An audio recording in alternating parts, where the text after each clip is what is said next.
Hopefully, what's going to happen for this project is that we'll get a partner or partners who want to race with me on it, do some Hawaii races, do some of the stuff that I want to do on it, and who will But you want to pitch in. cruise as well. Yeah, I want to race and cruise. And then maybe, let's say we get a couple different people involved that want to pitch in, and some want to race, some cruise. We can do different things. Right. And the boat's going to have, induction cooktop, an oven. I can have a reverse cycle, air conditioning and heating.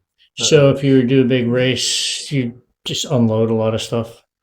Yeah, it's going to be pretty light anyway. I mean, So you wouldn't don't have have to to do unload much. too much. Yeah. All the systems they're putting in here, just to give you an idea, the batteries are going to be a 51 volt lithium system. Okay. They don't have to be that much because you can cycle lithium much And you deeper. could probably provide those for cost, right? I know where to get those. And the alternator off the engine, my dad has this massive generator here for charging. Yeah. And I have an American Power Systems 130 amp 56 volt alternator. It looks just like the same size as a regular one. Yeah. But it's the equivalent of a 500 amp 12 volt one. Oh my God. And it looks just like a normal one. It's on a little belt kit. And it's 51 volts, you say? 56, charges 56, yeah. volt. So when you're charging, anytime you run the engine basically becomes a big DC generator. Yes. Yeah. And charge your lithium battery system. Since it's 51 volts, we say 48, that's really 51 with lithium. The inverter charger that runs on there, the conversion from DC to AC is more efficient with higher voltage DC. Yes. When you take a 12 volt inverter charger and trying to run your 120 or 240, yeah, exactly. There's a lot of losses in the conversion. Right. It's like the Pica inverter, islanding inverter in my house. It has a DC backbone of 300 volts because it's like 99% efficiently converting to 98. Right. It's actually stepping it down for your AC loads. Okay. Much more efficient. So by having the 51 volt inverter charger, the high power charging system, it's not going to be that heavy. Right. So I can have a different cooktop and cook stuff, and I can have the little either convection or microwave oven there. You're not cutting toothbrushes in half. No, they'll stay here for the race. That's okay. In a way, they'll probably, and I'll have a water maker. Yep, small one. Small water maker. I'll probably work with Bill Edinger at Spalding Marine. He's the guy who used to run Spectra. Oh. But now he sold the company, but he's still a dealer for them. Okay. So I can spread it. So I know one reason why it's a good idea for people to want to join me on this project is for the bang for the buck. You can go take your own boat and fix it up to go do a pack-up race. Right. We all know how expensive that is. I know where to get all this stuff. Right. And I know who to call. I can do a lot of barter. I get a lot of good deals because I've just been doing it forever. So it's expensive. If you're paying, build me this thing. Yeah, this would be, or just restore this boat. This would be a $500,000. Yeah, easily. Yeah. It's probably all by the time we're done and have racing sales and stuff. I mean, probably maybe 250 or something. That's all done. But I'm doing like 150 grand worth of labor out of that. Right. So then it's just the materials. But it'd be nice to hire really qualified people who can do what I can do to do some of this stuff instead of me do everything. At the pace we're going, I can do everything. I can do this whole boat myself. Yeah. But it's going to take me years to do it all myself. But I'm setting the example, the work you've seen, how it's all turning out, how it's all supposed to be. Yep. And the goal here is not to cut corners. This boat needs to meet the vision. Right. And that's the boat that I want to race and sail. And I'm sort of the steward of this boat, right? It's not just a toy I want to hack together and go do these things on. This boat was a famous race boat. And I want to do it justice to be all it could be and reach the potential of what its initial concept was, what it was supposed to be. You know, it came out, it was 1,000 pounds heavier the day it was launched. At least 1,000 pounds. It came out a little heavy, like a lot of new boats. They come out heavier than what the designer thinks it's going to be. It still won a bunch of What is the original design of this boat? When? What is the original design? It's a custom boat. Oh, this is fully custom. Yeah, fully custom boat. Yeah, the original concept, Commodore Tompkins and Skip Allen. There's a group of guys that were involved that had this boat, and they were sailors, and there was their vision of what they wanted to have, and they said it would be highly improbable that anyone would ever build it because it was their idea. They were the sailors, right? But they couldn't afford it. Hence the new name. That's the name. That was the name back then. And so but they found Dave Allen, who wanted to do some racing, and he made the requirement they needed a bigger aerostatic headroom, and so it grew from the original vision up to 42 feet. And then they raced, one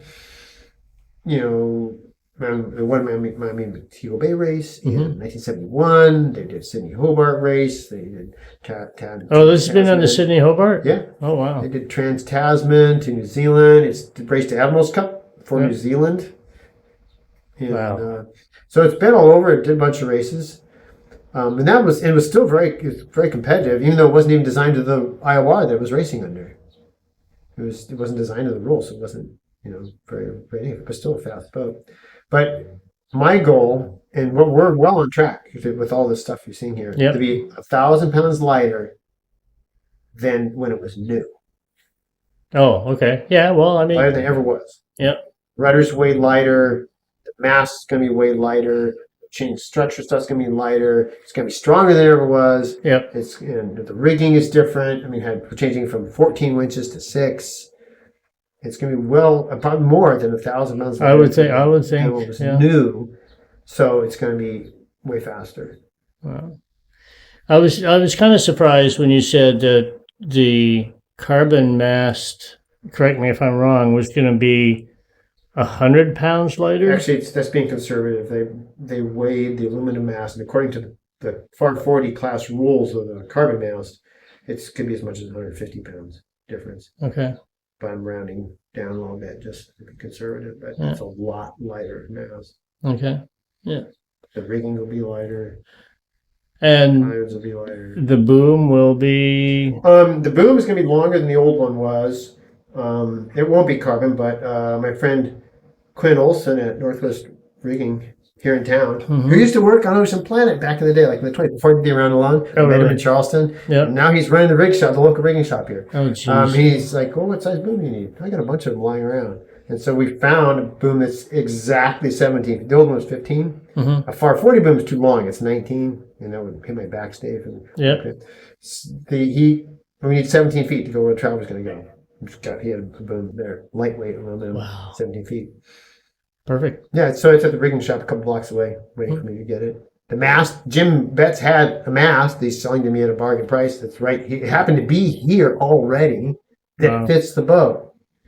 That's incredible. He's just all these things fall into place for this boat to be here. The only missing thing is the money to pick up the process to get all this labor done. It was meant to be, Bruce. It was meant to be. Meant to be. I just wish it was meant to be sooner. Yeah, I know, but And people tell me you're crazy. Why you cut the corners? Stop making it that nice. But yeah, but I mean, probably a lot of these people are either in the trade or I want to go racing. Whereas this is this whole legacy thing you've got here. Right. That's a process. You love doing the work. I mean, I like getting the work done. I do like doing it, and I like seeing it's gratifying to do things right. Yeah. And I've worked on wind boats. I restored rumble seat. Yeah. I worked on a modified Ocean Planet after the first time around the world. Optimized that for the Vendée Globe. And so optimizing things that's my thing. I ripped my house apart and rebuilt that. I mean, to optimize that for energy efficiency. Yeah. It's well, I mean, you have the talent to do it, and you make the time for it. So, I mean, I just work. I just don't sleep much. Yeah. So, that's great. Yeah, I kind of got that feeling. A little discussions with Arnie yesterday that you are this perfectionist who could get stuff done a whole lot faster, but to what end? An end where you're going to be sailing I shoulda. Exactly. You know, There's a vision on this, but every little defect you will see. So I if you hope don't, I'm not the only one who sees the value in that vision. Making it this way is worth it. It's going to be a yacht, a new yacht worthy of its history. And then some. yeah, I mean, look what people have spent on. There's many classic yachts. Look, this is even if we spent 250 grand cash on this thing, it's a fraction of what would go into like the restoration of Dorade or eventually went on the win the Transpac race. yeah, Famous boat there. Those refits on some of those boats that the classic yachts, those are in the millions of some of those projects. They're huge. It's a lot of work. Yeah. And thank goodness it's not like a J boat. Those restorations are off the charts expensive. Yeah. So it's really not that. It's a small enough boat to where we can do it really nicely without having the charts expensive. Yeah. We know boats cheap. Well, there's a time element to this as well. Yeah. And that's why where you get too old to sail the damn thing. Yeah. So you got a little time. I got a little time. Fortunately, I'm hanging in there pretty good health-wise, but that's the important sooner the thing. better. Yeah. And I would think that most of the people that could afford to help speed this project up are probably not spring chickens either. And hopefully they're still physically capable of sailing. I want to do some racing. Even in the cruising on it, you can cruise on more comfy boats. Yeah.